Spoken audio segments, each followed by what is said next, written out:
La méditation du jour a pour titre « Le Dieu qui nous donne le nécessaire ».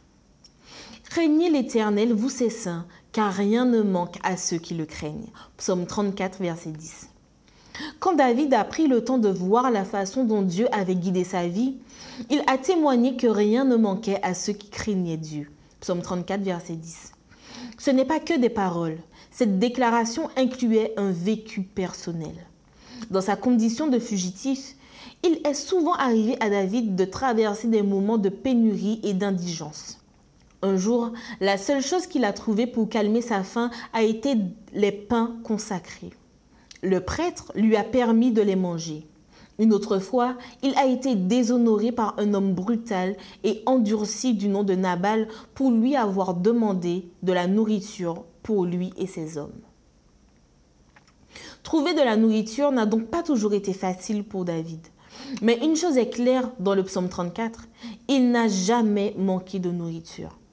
C'est à juste titre qu'il a écrit « J'ai été jeune, j'ai vieilli, et je n'ai pas vu le juste abandonné, ni sa descendance mendiant son pain. » Psaume 37, verset 25. Savoir que Dieu pourvoit aux besoins de ses enfants fait une différence marquée entre la personne qui est vraiment croyante et celle qui ne connaît pas Dieu ou qui parfois le connaît par oui-dire, mais qui ne vit pas la foi et la confiance en lui. Quand nous reconnaissons qu'il est notre pourvoyeur et notre soutien, il est clair que nous ne sommes pas le centre de l'univers. La réalité est que nous devons tout à la grâce de Dieu qui nous fournit tout. Mais la clé pour savoir vivre ne se trouve toutefois pas en ce que nous faisons ou avons, mais dans la compréhension et l'acceptation de notre dépendance envers Dieu pour tout. Ainsi, assurons-nous d'être connectés à lui. Les Écritures disent que rien ne manque à ceux qui le craignent. Psaume 34, verset 10. La servante du Seigneur a déclaré « Notre vie est entre les mains de Dieu. Il voit les dangers qui nous menacent et que nous ne discernons pas. Il nous dispense toutes les bénédictions.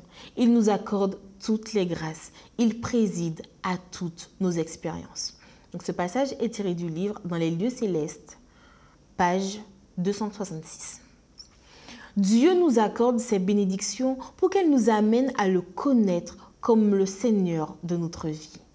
Ces provisions sont des preuves de son amour et de sa bonté et c'est en tant que telles que nous devrions les recevoir. Elles ne viennent pas dans notre vie pour que nous nous sentions supérieurs ni pour qu'elles deviennent une fin en soi.